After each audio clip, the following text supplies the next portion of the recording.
Good morning, John. How are you? I'm good, Valerie. How are you? Doing well. We're hanging in.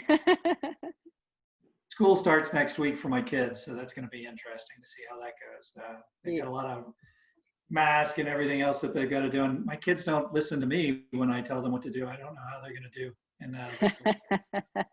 So Hopefully a little better. It'll be an interesting experiment. exactly, we're going to see. So, John, tell me a little bit about yourself and your background and how you got to be where you're at today with integrity risk. Sure. So Valerie, I spent the last pretty much, I've been in sales primarily most of my career. My undergrad was actually in the School of Engineering, and but when I was in school, I was actually able to pay for my education the last 2 years after my parents cut me off by selling the Webster Student Handbooks door to door. And so I got into sales selling some educational materials over the summers. And I found out that that was a pretty lucrative career path. And for a guy, I'm an extrovert, and yeah, you don't, the introvert, the engineers tend to be more introverted. So I gravitated towards that. And I was fortunate enough to get to work for a company called LexisNexis. And LexisNexis did online information. And this was right at the time when the internet was really growing and becoming a household tool. And I gravitated towards that because it was so amazing what you could learn about people, organizations. You could have access to legal information right at your fingertips. And eventually got into the due diligence space with companies after FCPA and Sarbanes-Oxley and all the issues these companies were having. Due diligence became more of a focus for a lot of these organizations, but they had a daunting task. You've got a lot of third parties, especially for these Fortune 500 companies operating around the world. And, you know, creating a space for this and finding out who you're working with wasn't easy. And what Integrity Risk does is we have a team of analysts, we have a team of investigators around the world. And what we can do is we can really find out a lot of information about who you're working with. And it, it's really, the idea is to help good companies do business with good companies or with good people. Fabulous. How's that? I love it. And how did you come to meet Beth, and what were the early talks like as far as forming this partnership with our community? Yeah. So, one of my clients and a gentleman who's been a good friend of mine for a long time is Kerry Tassopoulos. And he had been an assistant AGC, I believe, at Mary Kay Cosmetics for many years. He'd been over their governance and affairs. He'd worked in their compliance group and was just an incredibly helpful and knowledgeable guy. And he said, I know this lady, Beth, who has got this great organization, and I'm going to be working with them. And here's what we're doing. And there might be some synergies there. And so we set up a call with Beth. And my initial thought was that, we don't compete with each other. Y'all are offering Yeah.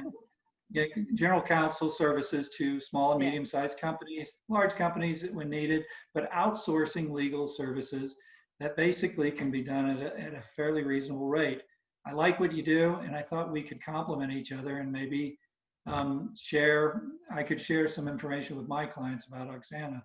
But what I found was when we were talking to Beth, she said, there's a lot of need for due diligence. A lot of our attorneys, when they're doing work for our clients, will come across a need for this, and you guys could be a really great channel partner for us.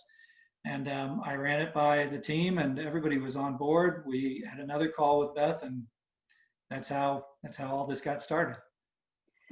So, John, what do you think the most pressing need is for innovation in the legal industry today?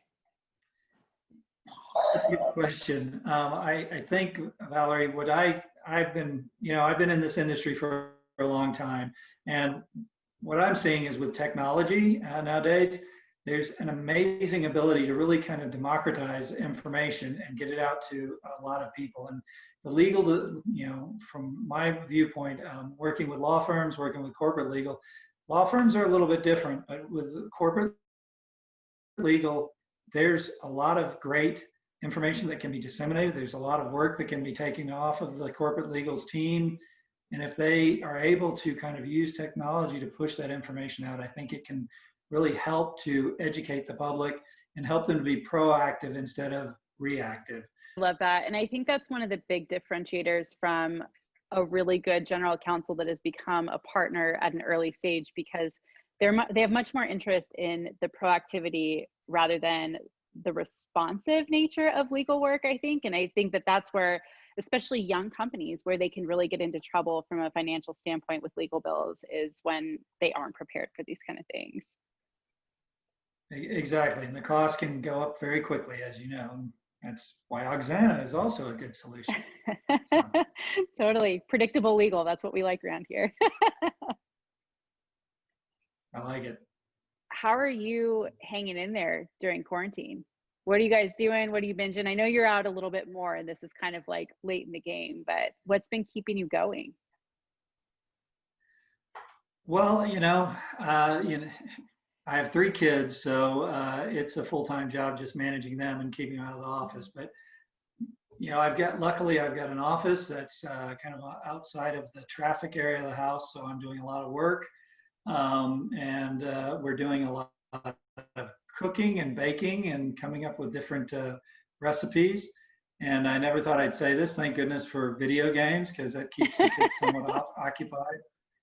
And then, they've opened up some things for sports and stuff like that. So we're letting the kids are getting out to do some, sports things with the added layer of complexity. But we're kind of getting in and out and about quite a bit without too much Good. trouble.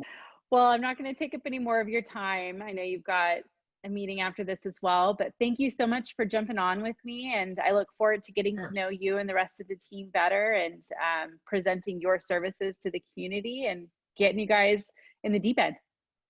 Absolutely. Well, thanks for your time, and I hope it was informative and helpful. I'm looking forward to it as well. Absolutely. Absolutely. Thank you, John. Have a good rest of your day. You too. Take care.